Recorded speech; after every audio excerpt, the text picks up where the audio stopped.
Sekarang sendirian, Bu. Ada rencana keluarga mau ke sana? Rencana ada sih, Bu. Nah, insya Allah. Ya, kasihan berjauhan dalam jangka waktu lama kan? Nah. Ya, kita mulai aja ya, Bu Dwi sama Bu Fadli.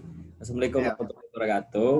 Waalaikumsalam warahmatullahi wabarakatuh. Selamat datang Bu Dwi dan Fadli yang di Jepang sana. Di sini kita berbagi pengalaman Bu Fadli yang di sana juga. Mewawancarai sih sebenarnya, bukan tanya jawab kayak gitu sih sebenarnya, berbagi pengalaman lah. Biasanya bagaimana berproses dari awal sampai bekerja pengalaman di sana, ya kan, lebih sharing lah sebenarnya untuk buat kita sama Bu Dwi, para alumni nurse kita, bagaimana memproses ke Jepang tuh gimana. Apakah kebanyakan alumni kita masih menganggap susah lah, pasti akan berbelit-belit lah dan bla bla bla. Sebenarnya kan kembali ke diri kita masing-masing mau serius atau tidak. Nah, di sini saya mengundang pada Bu Dwi sebagai Kaprodi. Saya juga sekretaris Prodi Nurse juga sih untuk untuk mewawancarai Pak Fadli. Saya juga memasukkan video ini ke YouTube saya, Pak Fadli. Tadi tahu lah tuh, saya sering kok memasukkan YouTube. Oh iya, Pak. Ya, Pak. Nah, berapa kali ya dia kita ya untuk izin ke Pak Fadli kemarin sempat pending karena sibuk terus. Ya, Pak. Nah, mungkin di sini saya sebagai pembuka aja sih. Mungkin saya juga bisa minta juga pengalaman Pak Fadli. Mungkin lebih ke dulu Bu Dwi lah sebagai Kaprodi Professionals untuk melangkah, karena kan Pak Fadli alumni Professionals nih. Ya, Pak. Nah, jadi Bu Dwi mungkin sharing juga untuk pengalaman prodi kita ke depannya juga, ya kan? Bagaimana ini bisa berjalan berlanjut lagi. Nah, saya persilakanlah sahabat pada Bu Dwi, mungkin sharing pertanyaan atau berbagilah, bukan pertanyaan sih, sharing ya. Jangan takut Pak Dwi, tadi sibuk banget tadi ya. Pertanyaan yang jangan yang berat-berat, orang cuma nanya iseng-iseng bagaimana di Jepang, gimana kayak gitu. Soalnya Ibu Dwi udah tahu kan kayak gimana itu kan. Jadi ya standar lah, Bu. Ibaratkan malam ini adalah ngobrol asik, ngobrol santainya kita ala Indonesia dan Jepang lah ya. Nggak ada yang aneh-aneh, nggak ada juga pengurangan nilai kan kalau udah tamat. Ya. Oke, baik. Assalamualaikum warahmatullahi wabarakatuh. Assalamualaikum warahmatullahi wabarakatuh. Layar jatuh. Silakan Bu. Pertanyaan yang mungkin paling mendasar bagi saya, karena kenapa ya? Saya tahunya Fadli adalah sebelumnya bekerja di Jambi, khususnya rumah sakit pemerintah. Ya notabene orang masuk ke sana cukup antrian gitu kan, pengen di sana. Nah, kenapa kok sudah senyaman itu di sana tiba-tiba saya pun kaget, ternyata Fadli sudah mengungsi nih ke Jepang. Ada apa nih gitu? Apa yang membuat Fadli berkeinginan untuk pindah ke Jepang? Karena kalau jujur kalau saya lihat selama tahu Fadli, selama mengajar Fadli, setahu saya Fadli tipikal orang yang rasanya nggak kepikiran go internasional gitu loh. Nah sekarang ini terjadi gitu. Ya, silakan Pak Fadli berbagi ini. Ya. Lepas bila.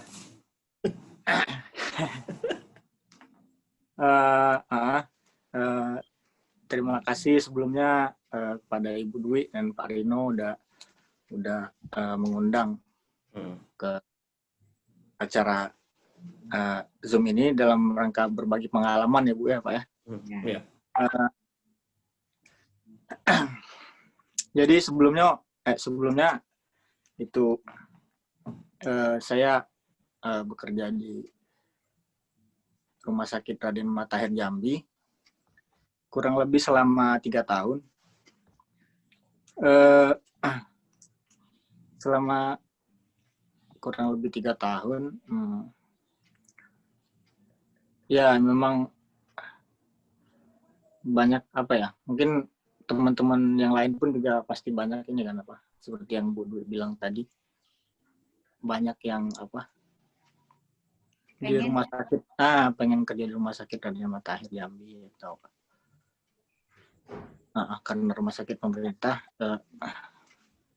di Jambi cukup ini kan cukup apa menjanjikan juga. banyak menjanjikan kan Bu.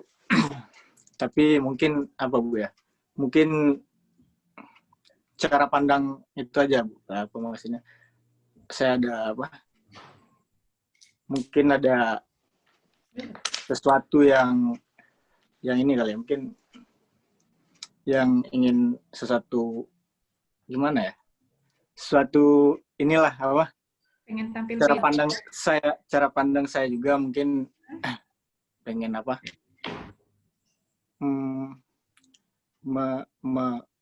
mencoba untuk apa bekerja di luar negeri. Banyak faktor yang mempengaruhi sih apa mungkin rata-rata kalau orang apa orang rata-rata kalau apa maksudnya tujuan orang bekerja di luar negeri pasti ini ya apa Bu ya Pak apa mungkin pengen cari apa dari segi income yang lebih baik lagi dari yang di Indonesia kan.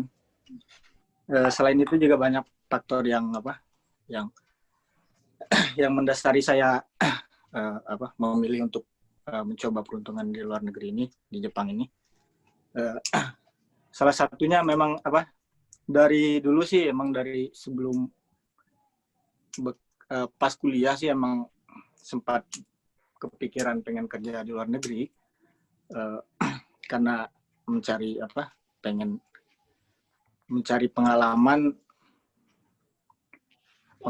atau ilmu kan apa di luar negeri itu khususnya di Jepang mungkin banyak apa Jepang kan negara maju jadi mungkin bisa lebih belajar lagi ke sini bukan hanya bekerja bisa dan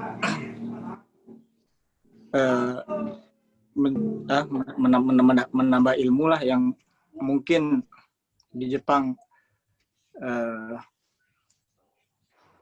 mungkin dari segi teknologinya gitu kan kita tahu Jepang negara dengan teknologinya sangat maju bahkan sangat maju ya mungkin salah satunya seperti itu menambah pengalaman menambah ilmu lagi kan dan jika ada kesempatan pulang ke Indonesia lagi setelah bekerja di sini dari apa yang sudah saya dapatkan dari pengalaman yang sudah ilmu yang didapatkan dari sini bisa saya terapkan di sana atau berbagilah sharing kepada teman-teman sama teman perawat di sana kan atau dari segi ilmu atau mungkin peluang juga bagi teman-teman untuk bekerja bisa gitu kan kurang lebih. Oke, saya ambil kata kuncinya pulang ke Indonesia. Nah, kontrakmu berapa tahun di sana, Pak Adli? Kalau kontrak awalnya 3 tahun, Bu. Rata-rata 3 tahun semua ya. 3 tahun itu dengan masa, kalau nggak salah saya dapat informasi ya, 3 tahun itu setahunnya masa apa ya? Setahun apa berapa bulan masa pengenalan tempat dulu atau bahasa dulu, nggak kurang paham juga. Karantina. Ya, seperti itu ya. Jadi 3 tahun itu sudah include semua dengan masa itu. Masa ya pelatihan ini ya bahasa Jepang ya. Iya, gitu. Artinya kalau 3 tahun itu ingin memperpanjang diri boleh? Memperpanjang kontrak bisa, Bu. Ya, bisa. Nah, soalnya saya ingat ada memang alumni kita yang memang belum nurse, escape saja, sebatas escape memang. Iya. Dia sampai ibaratnya sudah beranak pinak di sana. Ah, Sudah menikah tetap ya di Indonesia, kembali lagi ke sana, kebetulan ketemunya sama orang Indonesia juga yang bekerja di Jepang. Artinya kan merasa kenyamanan itu ada di sana. Gitu. Apakah Fadli akan terpikir seperti itu juga?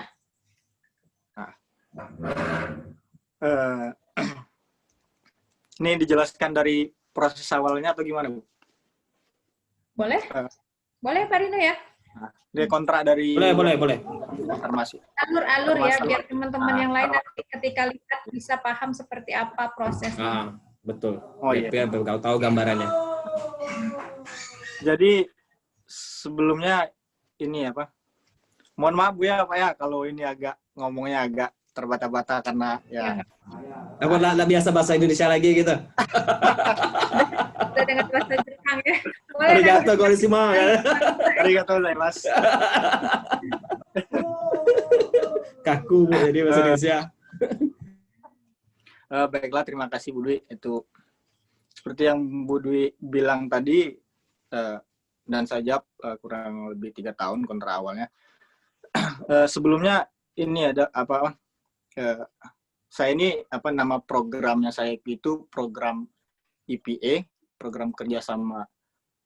Kepanjangannya ekonomi IPA, Economy Partnership Agreement antara pemerintah Indonesia dan Jepang yang kurang lebih sudah terjalin sejak tahun 2008 dan sampai tahun sampai sekarang saya sudah angkatan yang ke-12. Alhamdulillah, dan mudah-mudahan bisa berlanjut terusan kerjasamanya ke depannya. Dari zamannya Pak SBY. Jadi di dalam program IPA ini salah satunya ada untuk perawat dan caregiver. Nah, jadi dibagi dua, ada perawat, ada caregiver kan. Nah, kalau perawat, kebetulan saya perawat, ngambil perawat. Kalau perawat, kontraknya itu 3 tahun, dan kalau caregiver kontraknya 4 tahun. Nah, jadi beda ya? Iya, beda. Caregiver tuh di seperti di Shisetsu di sini namanya, panti jompo atau panti lansia kebanyakan kan. Nah, kalau yang perawat seperti saya di rumah sakit, emang di rumah sakit, dan bedanya antara caregiver sama perawat tadi, seperti yang Ibu bilang tadi kan ada teman yang masih escape belum nurse sudah bisa kerja di sini kan. Nah, itu bedanya di situ salah satunya. Kalau dari persyaratannya, kalau perawat seperti saya yang saya ikuti ini jalur saya, kalau perawat tuh syaratnya lebih ini lagi sih, lebih salah satu ininya persyaratannya minimal mempunyai STR kan, karena perawat kan, perawat STR dari Indonesia. Tetap STR ada ya? Alhamdulillah ada, Bu. Artinya orang Jepang maksudnya tetap mengikuti prosedur penggunaan STR berarti ya? Ya, itu dari persyaratan dari Indonesia ya, Bu. Oh, dari Indonesianya. Okay. Ya, tapi dari permintaan orang Jepang juga pasti kan. Iyalah. Salah satunya harus mempunyai STR kalau perawat seperti jalur seperti saya, dan minimal pengalaman kerja di rumah sakit atau di klinik atau di minimal pengalaman minimal 2 tahun mempunyai, harus minimal punya pengalaman kerja 2 tahun. Nah, sedangkan caregiver itu tidak harus mempunyai STR dan tidak harus mempunyai pengalaman kerja, ya pengalaman kerja. Jadi itu tadi yang Bu bilang, ada teman yang masih punya STR bisa berangkat. Jadi bedanya kurang lebih seperti itu. Nah, pertanyaan lanjutannya ada. Terus yang masalah ini tadi, prosesnya dari awal itu kontrak saya yang kontraknya yang perawat kurang lebih 3 tahun, caregiver 4 tahun. Jadi kontraknya terhitung semenjak tiba di Jepang. Semenjak tiba di Jepang. Di Indonesia sebelumnya kami diikutkan pelatihan dulu, pelatihan bahasa Jepang selama kurang lebih 6 bulan. Selama kurang lebih 6 bulan itu masih belum termasuk dalam kontrak.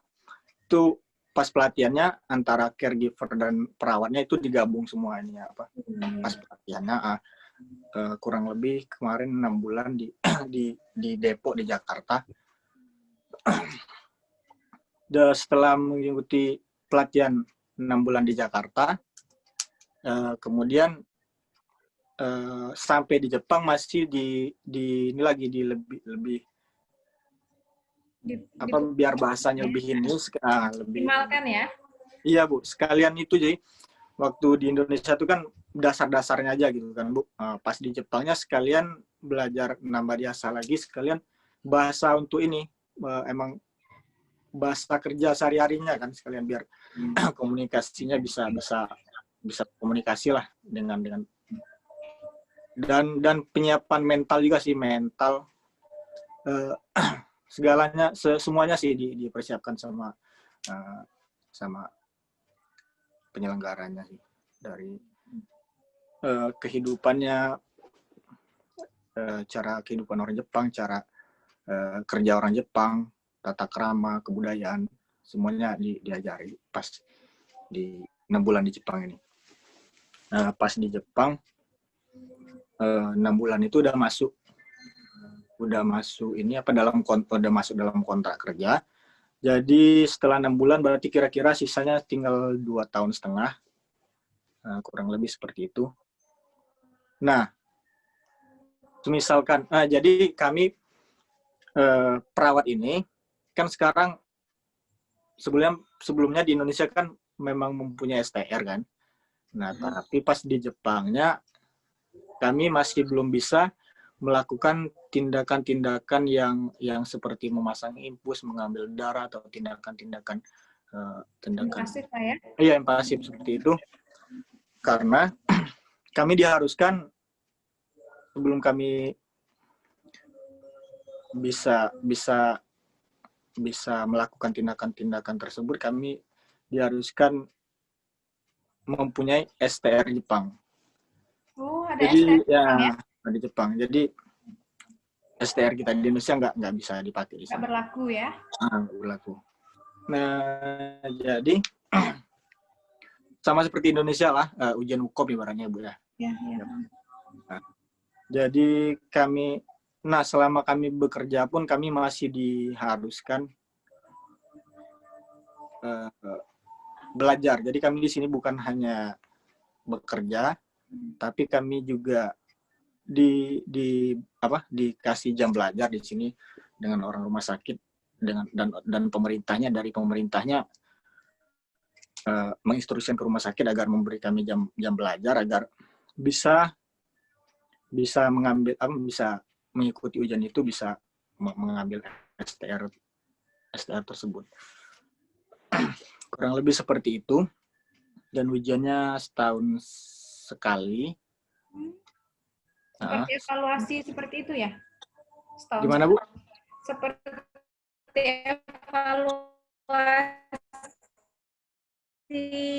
evaluasi apa ya? Evaluasi sama orang Jepangnya ya. Jadi masih diharuskan belajar di sini. Kalau jam belajarnya itu tergantung rumah sakit masing-masing ya, macam-macam. Ada teman saya yang di Tokyo misalnya, mereka sampai di sana masih belum boleh kerja, mereka masih disekolahkan lagi gitu kan, agar mereka bisa mengambil STR tersebut sehingga mereka bisa langsung bisa bekerja di rumah sakit. Karena udah dapat STR kan. Seperti saya, halnya rumah sakit saya, kami sehari jam bekerjanya kurang lebih 8 jam, dari jam 9 sampai jam 6 sore, dan dipotong istirahat kurang lebih 8 jam. Nah, dalam 8 jam itu dibagi 5 jam waktu bekerja dan 3 jam kami untuk belajar. Belajarnya belajar mandiri, belajar sendiri kan. Kurang lebih seperti itu. Nah, jadi ntar ini beberapa bulan lagi nih udah mau masuk ujiannya sih. Bulan Februari. Nah, semisalkan. Jadi Fadli sana berapa tahun sudah? Sekarang sudah jalan 1,5 tahun. 1,5 tahun. Lumayan 1,5 tahun lagi ya? Iya, Bu. Nah, jadi itu lanjut lagi, Bu ya. Terus, terus jika seandainya lulus dalam ujian tersebut, jadi otomatis sudah ini kan udah dapat STM-nya Jepang kan. Jadi kita baru bisa bekerja, melakukan tindakan seperti pemasangan infus, pengambilan darah, seperti tindakan-tindakan invasif lah Bu ya. Dan kalau sudah mempunyai STR tersebut, STR Jepang ya, kita sampai kapan pun sih bisa kok bekerja di Jepang. Sama kayak di Indonesia gitu sih kita. Jadi nggak terikat di sama pemerintah lagi. Untuk sekarang kan kami masih di bawah naungan pemerintahnya kan, pemerintah karena masih belum dilepas kan. Jadi kalau sudah punya STR sama seperti di Indonesia, kita tuh udah bisa kemana-mana gitu ya? Kemana-mana, mau ngelamar ke sana ke sini udah bisa gitu kan, nggak harus di satu tempat juga. Maksudnya bisa kerja seperti layaknya orang Jepang sih, mau berapa lama di sini juga bisa gitu kan. Nah, sementara kalau caregiver-nya tadi ada juga ujian caregiver-nya. Cuman kalau caregiver ujiannya 3 tahun sekali mereka jangka waktunya. 3 tahun sekali evaluasinya. 3 tahun.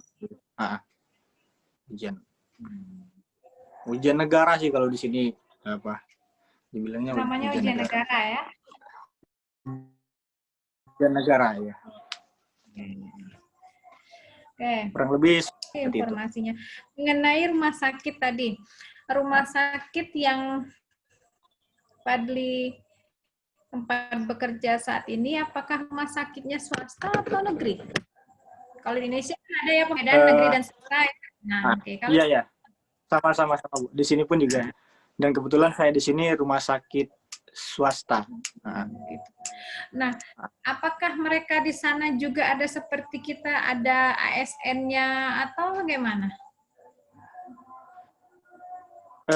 Kalau itu ada juga sih Bu, ada pegawai negerinya gitu kan, cuman apa namanya gitu saya kurang itu juga, cuman ada mereka kayak pegawai negeri atau pegawai swasta gitu kan, seperti ada kurang lebih ada sih.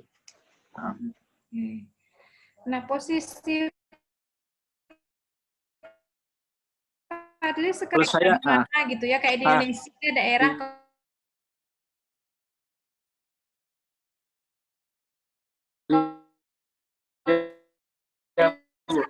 nama provinsi kabupatennya ibaratnya gitulah ya Pak. Kabupaten Toyohashi namanya, Toyohashi.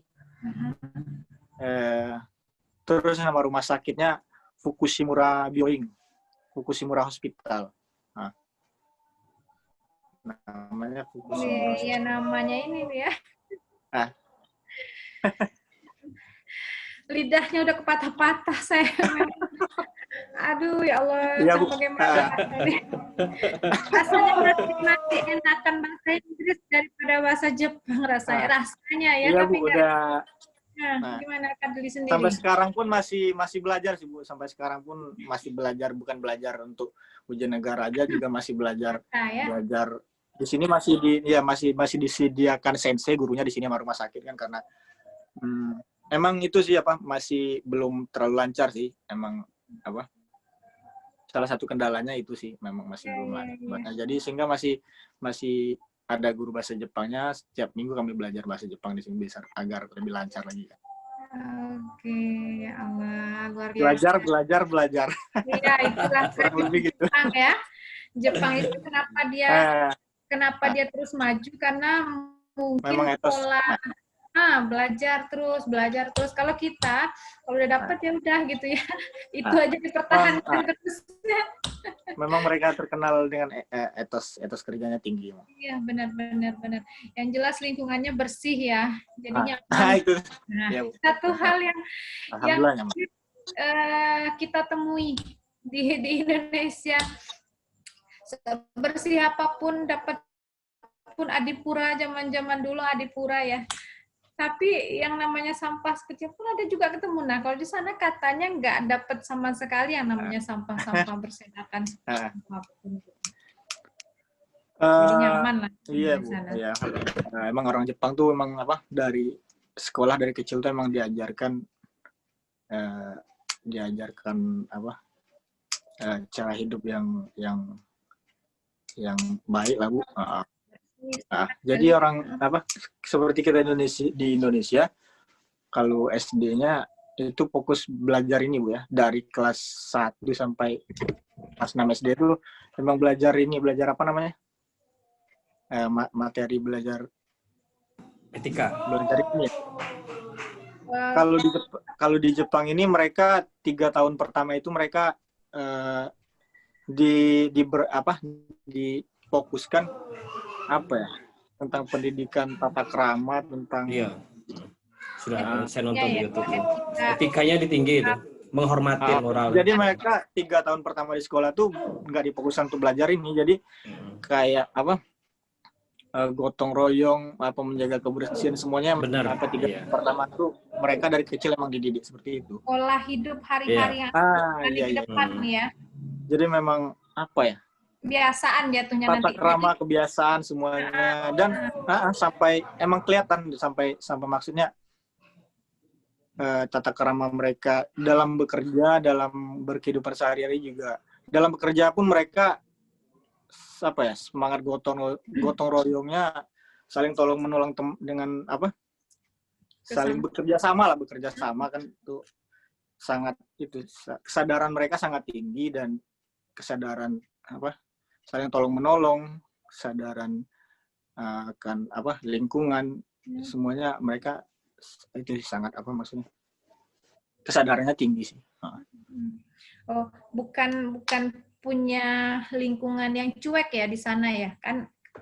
Kalau maaf saya dengar luar negeri itu image-nya adalah lo gue. Nah, gimana? Kalau di sana seperti apa? Apakah memang karena karakter yang dibentuk dari awal dari SD tadi sudah ada etika, pola hidup, saling menolong satu sama lain? Apakah itu nanti akan berjalan ketika mereka dewasa? Kalau itu seperti yang dibilang Ibu Dwi tadi, mereka bukannya lo gue sih, tapi lebih gimana ya? Lebih ya mereka hidupnya emang nggak merhatiin kehidupan orang lain, tapi mereka udah maksudnya udah kesadaran mereka udah tinggi, jadi apa yang harus mereka lakukan, yang harus udah ini maksudnya nggak kayak kita misalnya semuanya harus diinstruksikan misalnya. Artinya mandirinya dapat di sana gitu ya? Gimana, Bu? Artinya mandirinya di sana sudah lebih dapat daripada kita harus menggunakan aturan pakai gitu ya, di tempat harus sampah di sini. Kalau di sana udah otomatis mereka karena sudah terpola tadi ya. Iya, Bu. Jadi bahkan di jalan pun kadang tuh malah ini sih, maksudnya kita nggak ada nemuin tempat sampah, paling tempat sampah untuk kaleng, untuk botol gitu kan. Kalau sampah plastik atau apa biasanya kita bakal jarang nemuin seperti itu, dan biasanya sampah tersebut kita bawa pulang lagi, dan walaupun nggak ada tempat sampah, mereka nggak bakal buang sembarangan dan mereka kesadarannya tinggi kan, bakal mencemari lingkungan seperti itu kan. Jadi mereka bakal itu sampah tersebut dibawa pulang, dan itu jadi pelajaran buat kita kan, maksudnya seperti kami yang dari luar gitu kan, itu jadi pelajaran, dan mau nggak mau kita bakal mengikuti mereka, jadi lama-lama menjadi kebiasaan juga gitu sih. Habitnya jadinya seperti itu. Iya benar Bu. Luar biasa. Nah, kalau adik tingkatmu ya, yang Hendra, beda tempat dengan dirimu? Kalau si Hendra kebetulan ini tetanggaan provinsi Bu. Si Hendra nama provinsinya Shizuoka. Shizuoka pas di sebelah provinsi Aichi. Hendra. Ya tahu Bu. Tahu Bu. Pernah rasanya ke sana.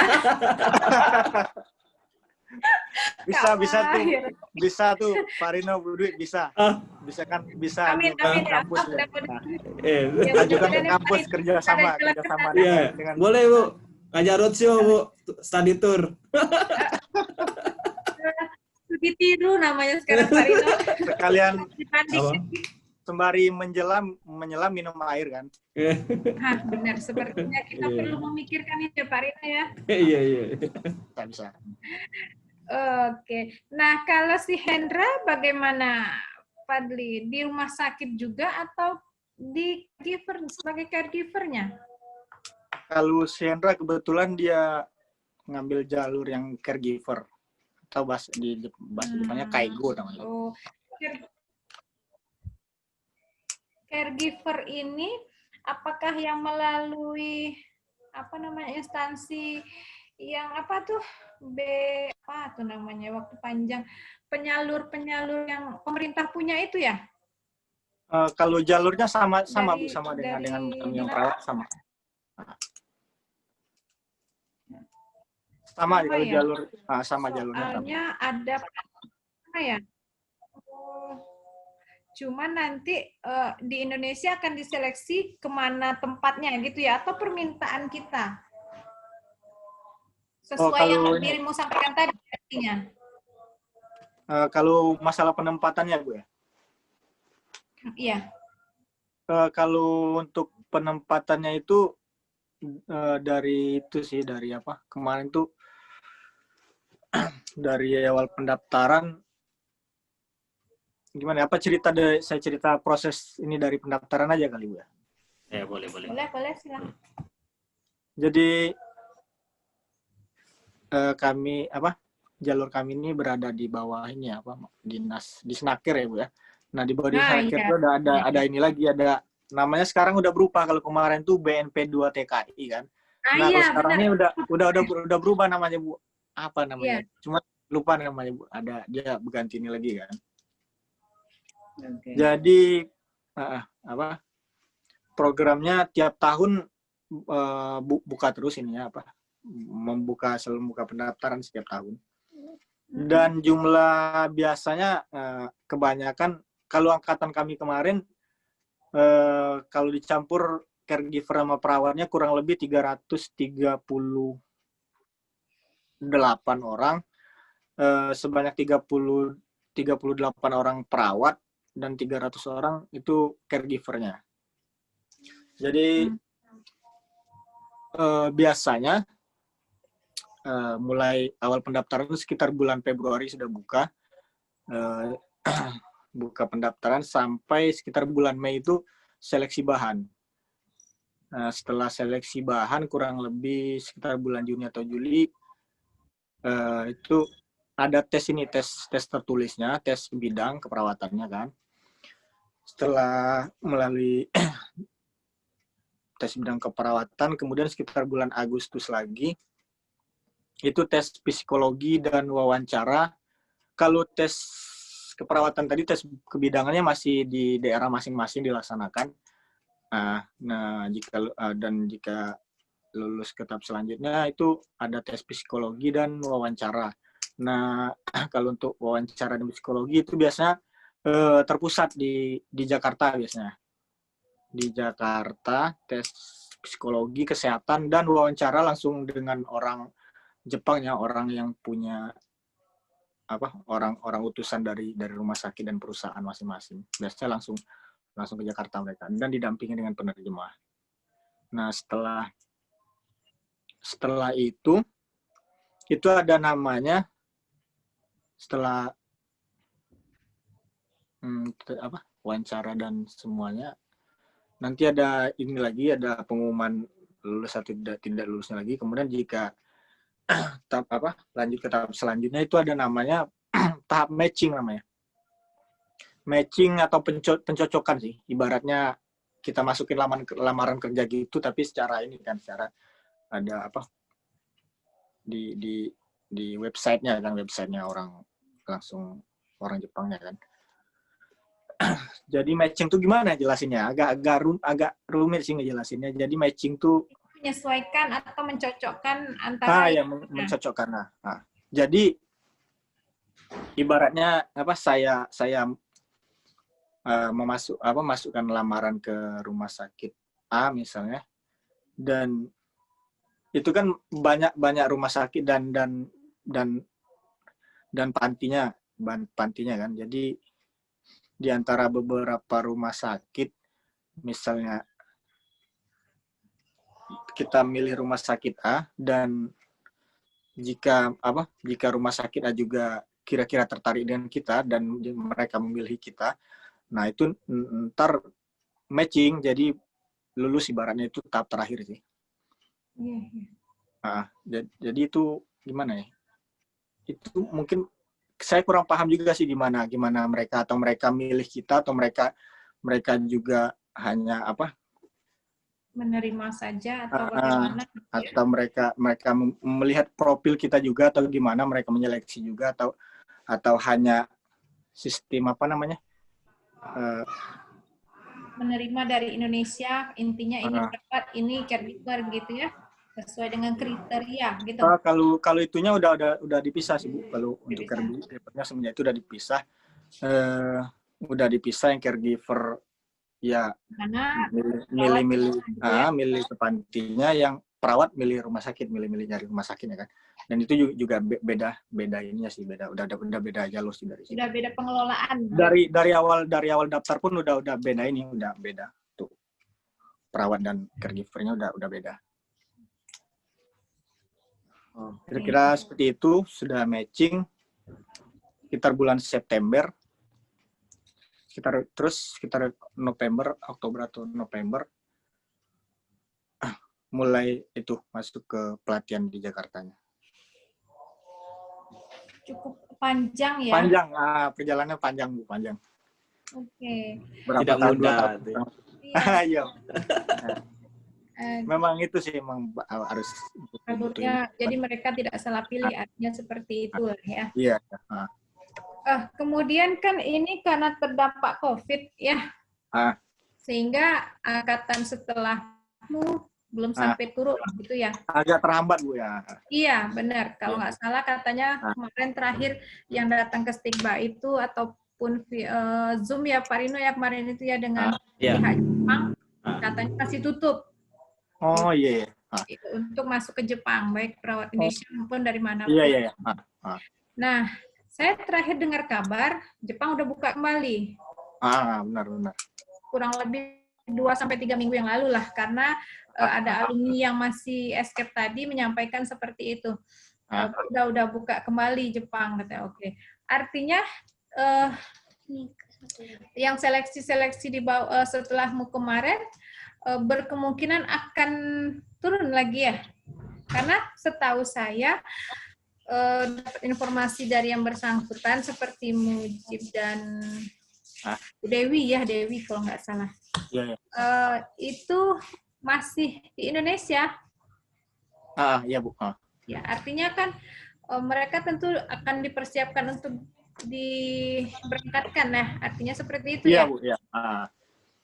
Nah, jadi kalau kabarnya itu emang benar, mereka agak terhambat dari, bukan keberangkatannya aja yang terhambat, dari belajarnya pelatihan bahasa Jepangnya pun juga mereka terhambat kan, diberhentikan kemarin kan. Saya dengar kabar, saya masih masih komunikasi dengan teman-teman angkatan di bawah saya, masih sering berkomunikasi. Kemarin sempat cuma beberapa bulan pelatihan di Jakarta, kemudian COVID marah di Indonesia kan. Jadi mereka pelatihannya diberhentikan, mereka dirumahkan. Nah, semenjak itu mereka ini sih masih belum jelas nih, tapi tetap bakal diberangkatkan, cuman belum tahu kapannya aja sih. Dan terakhir kabar yang saya dengar ini sekitar seminggu yang lalu, mereka alhamdulillah akhirnya udah ada kejelasan, mereka bakal berangkat sekitar tanggal 20, dibagi beberapa kloter, sekitar 23 atau 25 Desember, kalau nggak sekitar tanggal 20-an segitu bakal diberangkatkan dan dibagi dalam beberapa kloter gitu. Dan sampai di sini sebenarnya kalau mengikuti waktunya yang sebenarnya sesuai, mereka seharusnya udah berangkat sekitar bulan Juni tahun ini. Nah, karena COVID mereka mundur beberapa bulan. Dan jika kalau jadwalnya sesuai, sebenarnya mereka sudah mulai Desember sih, pertengahan Desember mereka udah mulai bekerja di rumah sakit sebenarnya. Nah, jadi karena mereka terlambat datang ke sini, bulan Desember baru tiba di Jepang, kemungkinan yang sedengar mereka hanya beri waktu pelatihan kurang lebih 3 bulan atau kurang lebih segitu, baru mereka terjun ke rumah sakitnya. Jadi waktunya dipangkas pelatihannya. Iya. Oh, bukan artinya mundur, pelatihan pun ikut mundur gitu, bukan ya? Nah, enggak. Potong masa pelatihan. Dan agak mundur juga sedikit kan. Iya. Kemudian yang jatuhnya kan junior ya, keberangkatannya junior. Nah, apakah mereka ini nanti langsung udah tahu penempatan, misalnya rumah sakit kah, atau di panti atau sebagai caregiver kah mereka? Kalau itu udah dari pembagian. Dari daftar tadi juga mereka udah milih jalur masing-masing kan. Udah ditentukan, dan pas matching itu kalau cocok ya udah cocok sama pantinya, mereka udah tahu pantinya yang mana. Biasanya seperti itu. Oke. Jadi sudah seperti ini, apakah mereka sudah tahu bakal penempatannya di provinsi A, B, C atau apa gitu? Sudah Bu. Sudah tahu juga ya. Dan biasanya kalau selama pelatihan pantinya bakal mengunjungi mereka, sekalian inilah agar mereka mungkin orang panti juga memantau dan ngasih gambaran kabar gimana rumah sakitnya, atau gimana persiapan yang kira-kira mereka gitu ya. Orang rumah sakit biasanya bakal mengunjungi mereka pas pelatihan. Oh, ada kunjungan juga? Biasanya ada. Iya. Oh, jadi ada interaksi tetap ya. Tidak murni mereka tok menerima nanti, oh ini pegawai baru gitu, bukan gitu ya. Emang itu sih emang spesial sih Bu, disambutnya juga mereka. Luar biasa. Jadi artinya tenaga kesehatan khususnya kita perawat benar-benar dihargai di sana ya, baik secara moral maupun material ya. Emang iya benar Bu. Emang dari pemerintah Indonesia juga ini kan maksudnya, dari pemerintah Indonesia juga tujuannya sekarang tuh bukan berangkatkan bukan tenaga kerja yang abal-abal kan. Jadi mereka emang mempersiapkan memang benar-benar tenaga yang profesional. Jadi emang itu salah satu ininya sih, tujuan. Jadi artinya kerjasamanya benar-benar kerjasama antar negara, sehingga kedepannya ada peluang buat generasi penerusnya gitu ya. Ya. Tidak ada kekhawatiran para penerus atau pencoba pencari kerja ini berpikiran ngeri ke Jepang nanti ada apa gitu ya. Ya Bu. Nah, Ya jangan takut lah, apa ya. Yang penting apa ya, kita berusaha aja sih, jangan mikir takutnya dulu kan. iya benar. Nah, kalau pengen maju ya jangan, semuanya kan ada resikonya kan ya, tergantung kita berani atau enggak ngambil keputusannya. Mantap. Ini Fadli yang sudah go internasional, yang memang pola pikirnya pun sudah lebar Pak Rino. Karena Fadli yang saya Betul. kenal itu Beda adalah sekarang ya, bahasanya sekarang. benar-benar. Sehingga aku jujur kaget waktu itu, hebat, acungan jempol luar biasa. Iya. Oh, Fadli ternyata memang go internasional yang tadinya hanya di regional saja, nasional. Kadang ya alumni nasional aja dia takut-takut. Bu, nggak boleh sama orang tua, Bu, takut begini, Bu, takut begitu. Itu loh yang kita alami gitu kan. Nah, Ya, itu memang terjadi kan. iya, dan alhamdulillah lulusan Stigba sudah mulai nih go internasional. Nah, alhamdulillahnya luar biasa seperti itu. Jadi pola pikirnya sudah mulai berkembang dan cakrawalanya juga sudah mulai melebar luas ya. Artinya jangan seperti kata dalam tempurung ya. Ya, hanya berani biar deh TKS gitu kan ya, di tempat sendiri, yang penting dekat dengan rumah begini dan begitu ya, luar biasa. Dan yang saya ingat juga Fadli rasanya baru beberapa bulan atau berapa waktu lah ya setelah menikah rasanya ya dah. Ya. Dan harus meninggalkan keluarga.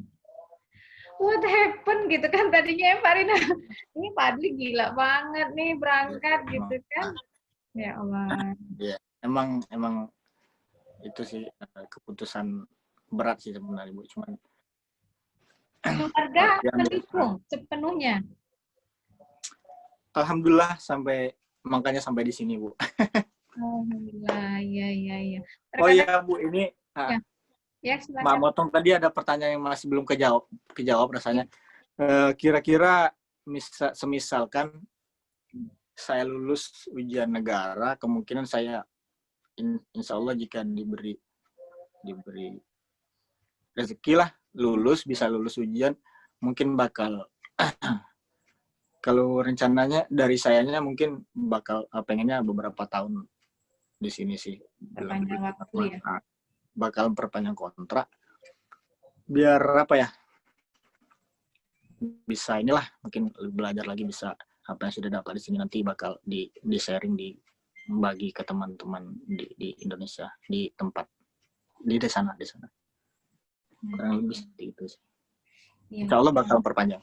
Nggak ada kekhawatiran ketika pulang nih usia sudah sekian nih, di Indonesia punya batas waktu gitu kan, sudah sekian nanti kewalahan tempat menerima, nah gitu loh. Pernah nggak kepikiran seperti itu? Tempat menerima maksudnya Bu di Indonesia lagi? Iya. Oh. Kan kalau masalah dirimu 2 kali periode kontrak gitu, artinya ada 6 tahun. Anggaplah kita berpikirnya seperti itu dulu kan. Iya. 6 tahun. Usiamu anggaplah sekarang 35 dulu. Anggap aja dulu ya. 35 tambah 6 tahun sudah 41 gitu kan. Nah, 41 itu pernah nggak berpikir bahwasanya Indonesia menerima 41 tahun walaupun dia lulusan luar atau pernah bekerja di luar, mikirnya udah berumur nih, gimana mau nerima nanti, kalau ya berkualitas, kalau enggak nanti sakit-sakit aja. Nah, pernah nggak berpikir seperti itu? Kalau ke situ pasti dari awal mau memutuskan pengen ke Jepang tuh pasti udah mikir matang-matang sih Bu, apa maksudnya ke depannya bakal gimana gitu kan, masa kontrak 3 tahun gimana, selanjutnya gimana pulang ke Indonesia kerja dari awal lagi gitu kan, memulai dari awal lagi gitu kan. Itu ya sudah dipikirkan sih, dan udah apa ya, sangat matang sih dipikirkan. Jadi kira-kira mungkin apa ya, ya seperti yang Bu bilang tadi, kalau saya lama di sini mungkin umur juga udah tua kan, jadi untuk bekerja di sana lagi mungkin apa ya, sudah dengan umur yang begitu mungkin nggak ada yang ini lagi ya Bu ya, apa maksudnya, agak susah mencari pekerjaan kan. Nah untuk itu maka dari itu sebenarnya udah ini sih dari saya pribadi sih, maksudnya udah menyusun rencana lah, mungkin gimana ya, paling nggak kalau pulang ke Indonesia tuh nggak ini lagi sih, ya jangan ini lagi, maksudnya ya itu tadi melalui apa yang sudah dapat sini berbagi, akan sharing dengan teman-teman di sana, dan jika memungkinkan pun bisa membuka lapangan kerja, ya gitulah kurang lebih Bu, ya kan. Bisa membuka lapangan kerja, ya memberi apa ya, membuka inilah lapangan pekerjaan lah bagi teman-teman yang membutuhkan lah. Benar. Jadi artinya Pak Adli udah dapat bagaimana tip and triknya orang Jepang mempekerjakan orang, ya, dan pola bekerjanya orang Jepang, sehingga Pak Adli bawa ke Indonesia, maka berusaha untuk menerapkan, membuka lapangan kerja untuk orang Indonesia, khususnya mungkin Jambi, sehingga ada pola atau gaya baru yang sangat menarik, yang bisa dinikmati oleh perawat ataupun masyarakat Jambi nantinya kan. Nilai positifnya seperti itu ya. Iya, ya pastinya bukan hanya masalah mungkin dari segi ininya aja Bu ya, dari segi ilmu medis atau dari segi apa ya, soft skillnya ya, apa namanya itu, mungkin dari apa, tata krama, ya soft skillnya ya, atau dari diri ini juga sih, cara bekerjanya, kedisiplinan gitu kan. Iya. Disiplinan, kerjasama. Ramahnya juga ya. Jepang itu terkenal dengan ramahnya, sehingga profesional. Iya, nyaman. Pasien pun nyaman kita rawat, dan mungkin bisa jadi berpotensi terhadap peluang rawat inap yang cukup singkat karena dengan sentuhannya si perawat tadi. Benar Bu. Sentuhan terapeutik Bu ya, seperti yang Ibu dan Pak Rino ajarkan dulu kan. Aja iya. Emang semua ngajar saya kamu deh. Iya, masih pernah Pak. Oh, angkatan Jupri tak kemarin, Dil? Pernah Pak. Jupri Pak. Ya kan angkatan Jupri Pak Rino. Lupa lah ya. Iya. Lah jadi dosen kawan sekarang. Udah ketuaan kali ya. Iya, partner sekarang. Udah. Oke. Ada dua pertanyaan lagi kalau dari saya terkait dengan kamu sebagai alumni dan kamu sebagai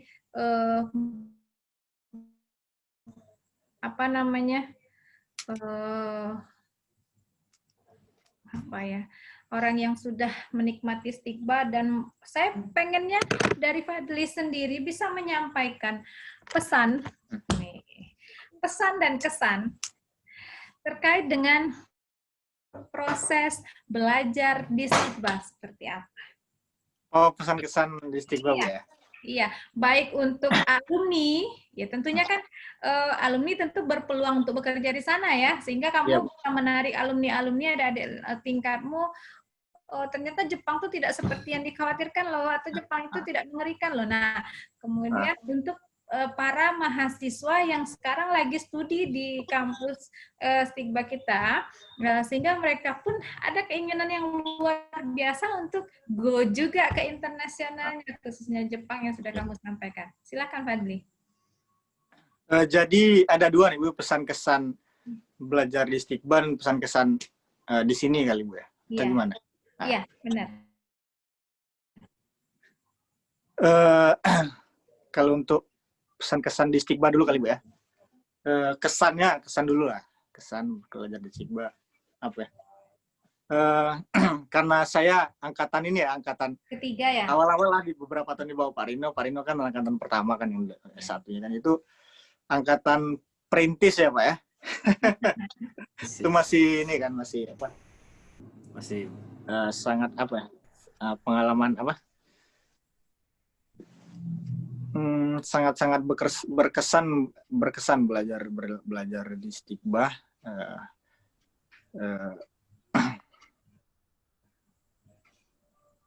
Semua dosen staf semuanya sangat-sangat membantu, dan saya sangat sangat senang dan berterima kasih kepada para ibu bapak dosen saya yang sudah mau mengajarkan ilmunya kepada kami. Sangat berkesan sih menurut saya belajar di Stigbas, sangat apa ya? Ya tidak bakal saya lupakanlah karena dari situ stepnya dari situ kan, makanya bisa ke sini kan, sangat dan pesan untuk adik-adik yang sedang belajar kali ya Bu ya, yang belajar di sana, pesannya belajarlah yang baik, belajar yang baik. Maksudnya jangan sampai di kemudian hari kita menyesal kan karena sudah melewatkan kesempatan belajar dengan dosen-dosen, Pak dosen, Ibu dosen yang sangat luar biasa kan, karena belajarlah yang baik,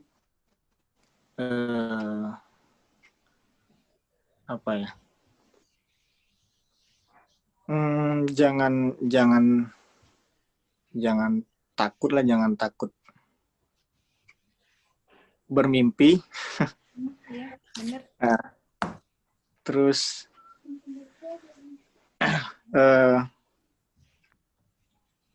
gapailah tujuan kalian awal mau jadi perawat tuh. Ingat lagi, maksudnya karena perawat tuh bukan pekerjaan yang ini ya, pekerjaan yang mulia kan. Jadi kuatkan lagi tekad kalian, bulatkan lagi tekad kalian untuk apa kalian niat ke lebih dimantapkan lagi. Belajarlah yang baik. Manfaatkanlah waktu kalian yang masih ada dengan belajar. Berikanlah berikan yang terbaik untuk diri kalian paling, dan juga mudah-mudahan bisa kedepannya bisa bermanfaat, untuk ilmunya bisa bermanfaat untuk orang yang membutuhkan. Dan juga ini sih saya juga jika teman-teman ada niat, ada berkeinginan juga untuk bekerja di luar negeri, jangan takut untuk mencoba, jangan takut untuk memulai.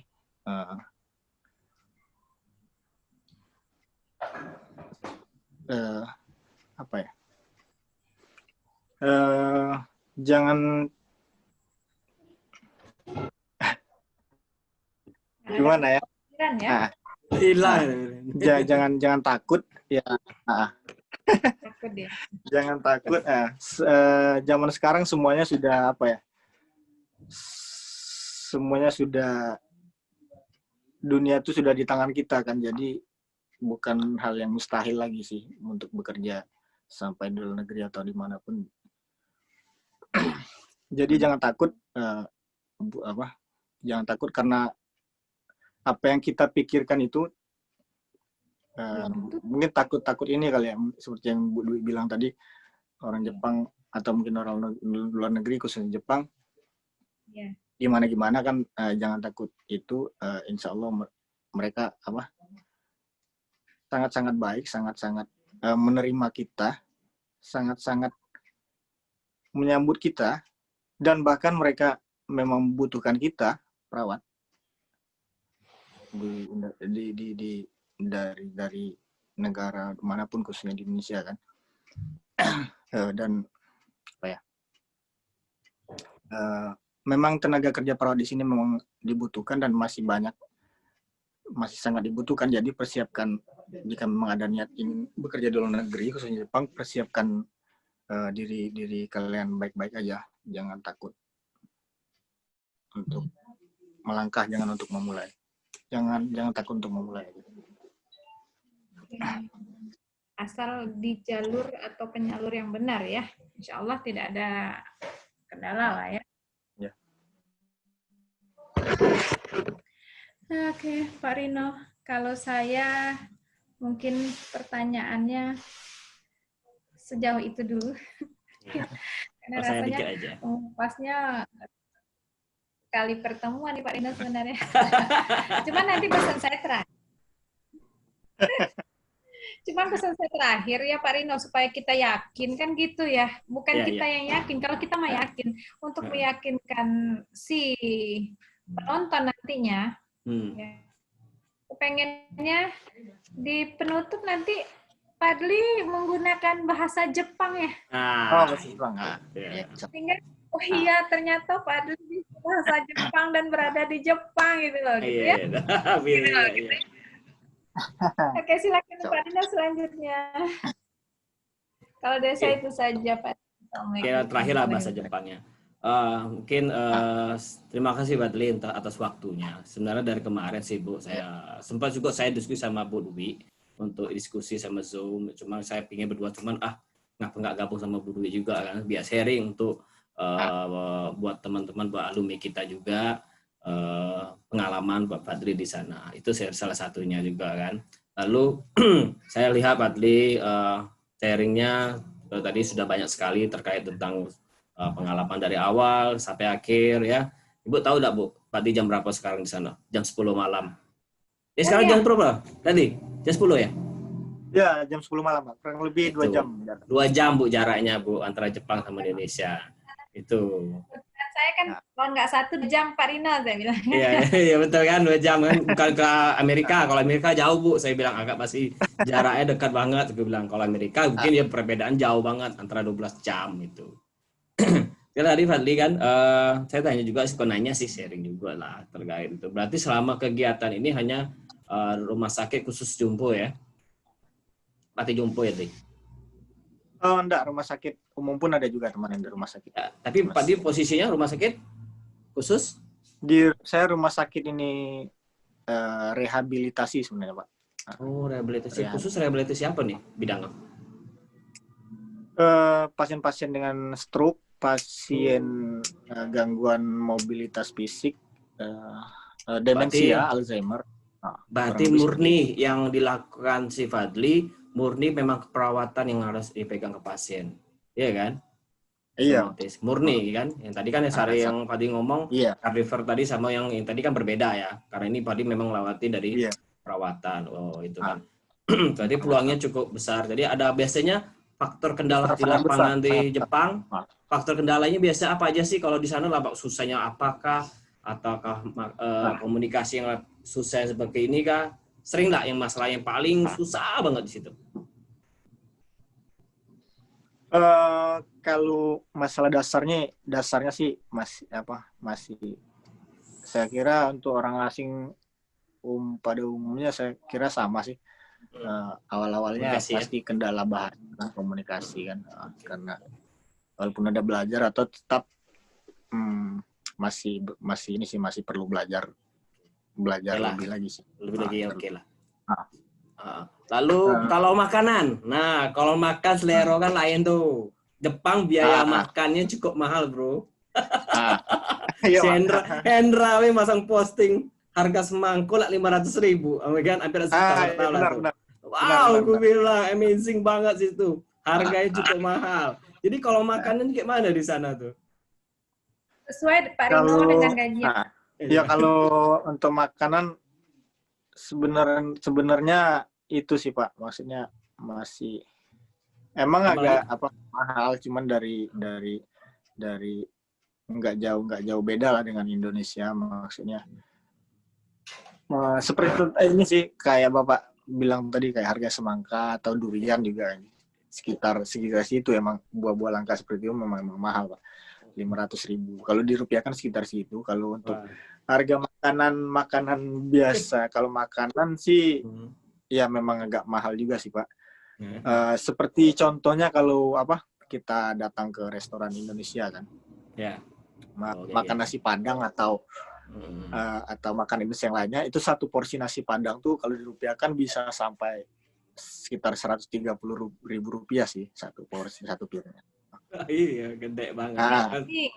Malah lebih mahal masakan Indonesia daripada masakan Jepangnya. Kalau masakan Jepangnya kurang lebih sekitar 50.000 masih bisa, kalau makanan Indonesianya bisa sampai 130.000. Karena faktor tadi itu tapi bahan macam-macam bakunya. juga Pak. Nah, jadi kalau makanan bagaimana? Kalau masak sendiri atau nyiapin sendiri atau memang dia seramakan rumah itu? oh kalau di sini kebetulan saya ada ngontrak di ada di kebetulan di rumah saya perusahaannya di luar perusahaannya ada ini disediakan apartemen juga di sini kan, jadi kami ngontrak di apartemennya. Itu biaya sendiri? Kebetulan di sini apa? Gratis? Ada dengan teman bertiga tinggal bertiga. Bertiga di sini. Ada teman dari berbagai daerah di Indonesia nih. Kebetulan teman di sini dari Indonesia semua. Jawa Barat satu dan teman dari Sulawesi. Ya, salam buat jadi teman-teman. kalau untuk makan biasanya kami ini sih beli bahan baku aja sih Pak. Beli bahan bakunya di supermarket, dan kebetulan itu juga kan salah satu kendala mencari ini sih Pak, maksudnya kita sebagai orang Muslim pasti kita ini kan mencari makanan yang halal, tapi bukan kendala yang terlalu yang besar banget sih. Hanya maksudnya ada kok supermarket yang menyediakan makanan berlabel halal, ada juga di sini. Jadi kami biasa belanja, dan juga kalau belanja ke situ biasanya. Dan juga kalau belanja di supermarket umum pun bahan Jepang pun ya kita harus berhati-hati juga sih, harus baca. Biasanya kita bahan bakunya kita baca dulu kan, mengandung yang kira-kira kita nggak bisa makan, kita cek dulu biasanya. Dan itu salah satu kendala juga, cuman nggak terlalu ini sih. Udah lama-lama alhamdulillah udah terbiasa. Alhamdulillah udah.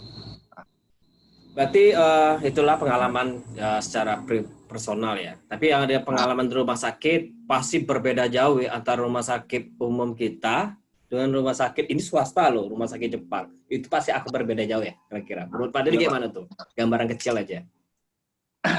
Kalau kendalanya kendala ya Pak? Bukan kendala, perbedaan pasti akan jauh. Mungkin fasilitas atau bentuk pasti akan berbeda kan? Seperti apa sih yang berbeda ya? Kurang lebih ini aja sih Pak. Mungkin kalau dari fasilitas ininya nggak jauh beda sih sama Indonesia. Mungkin ada beberapa. Emang Jepang kan negara ini kita kenal dengan negara berteknologi canggih kan. Tapi nggak jauh beda juga. Mungkin karena ini saya bukan rumah sakit ini kali Pak ya, rumah sakit umum atau apa. Jadi dari segi fasilitas nggak jauh beda sih dari Indonesia. Mungkin dari segi itu aja sih Pak, dari segi apa tadi?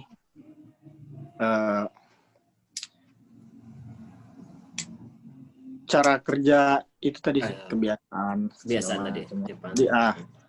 Jadi kalau di sini kerjanya biasanya kerja di Indonesia dulu kerjanya satu shift.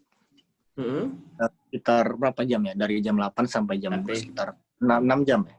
Nah, kalau di sini dari segi jam kerjanya tidak lebih jam 6. Kurang lebih dipotong 1 jam istirahat, jadi kurang lebih 8 jam, jadi lebih lama. Dan kalau untuk berat ringannya sih sebenarnya nggak jauh beda juga, cuman kalau di sini apa ya,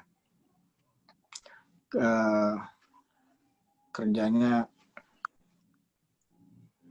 apa ya, karena pasien tuh emang benar-benar kita 100% kita yang merawatnya, beda dengan rumah sakit Indonesia.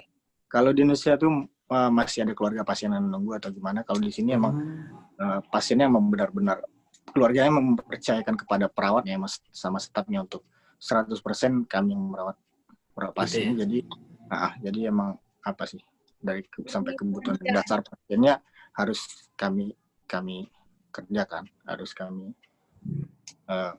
layani. Iyalah. Oke, ada lagi Bu Dwi? Kalau digali mau panjang Pak Rino. Panjang sih sebenarnya, cuman ya nggak mungkin kan. Iya. Jadi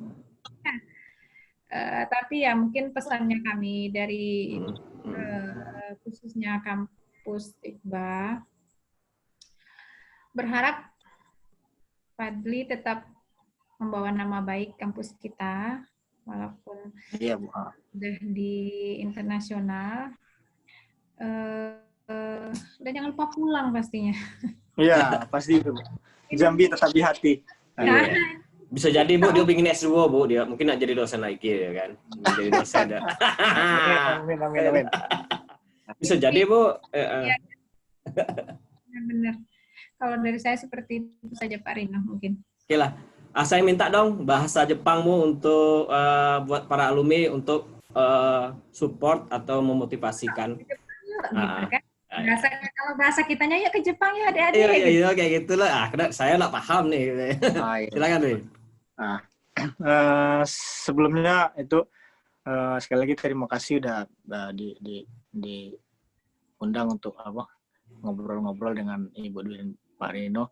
Mohon maaf kalau ada salah-salah kata atau mungkin cara penyampaian yang masih kurang, masih belum pro lah, masih ini kan masih pemula kan, dan jarang-jarang juga jadi Jangan diapa ditanya gitu. Apa kira-kira? Silakan Pak.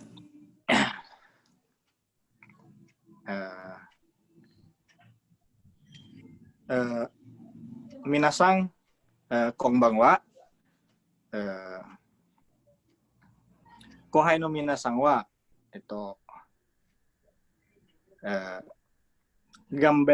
gambatte benkyou shite de Nihon ni hataraite ikimashou.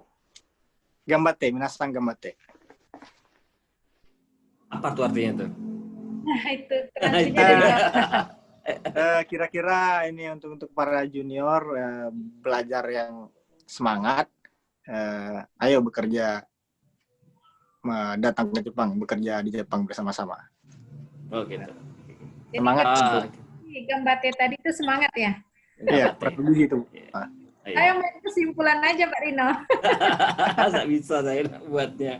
Oke, Pak Dri, saya akan cantumkan Instagrammu mungkin untuk thumbnailnya mungkin sama Bu Dwi juga. Mungkin saya masukin, saya ambil foto-fotomu. Mungkin aku mau dikirim ke IG-mu di kontak masuk. Saya nggak masuk ke profil kamu untuk di video awalnya aja sih gambaran. Mungkin terima kasih banyak Bu Dwi untuk meluangkan waktu untuk wawancara mungkin buat para alumni kita juga untuk kedepannya di prodi profil business kita, dan terima kasih banyak sharing buat si Fadli. Saya minta terima kasih banyak atas waktunya meluangkan kemarin. Orangnya humble Bu, orangnya siap selalu Bu, itu yang saya suka orangnya tuh. Iya, karena penting kalau orang bilang kalau kita sama orang baik, kita akan baik juga sama orang, itu sih kunci yang pertama. Oke, terima kasih banyak Fadli, Bu Dwi. Terima kasih banyak. Saya ucapkan semangat dan sehat selalu Fadli di sana ya. Amin, sama-sama Pak Rino, Bu Dwi, sehat-sehat. Oke, terima kasih Fadli, Bu Dwi. Assalamualaikum. Waalaikumsalam. Selamat istirahat ya semua. Selamat istirahat Bu. Ya deh. Iya.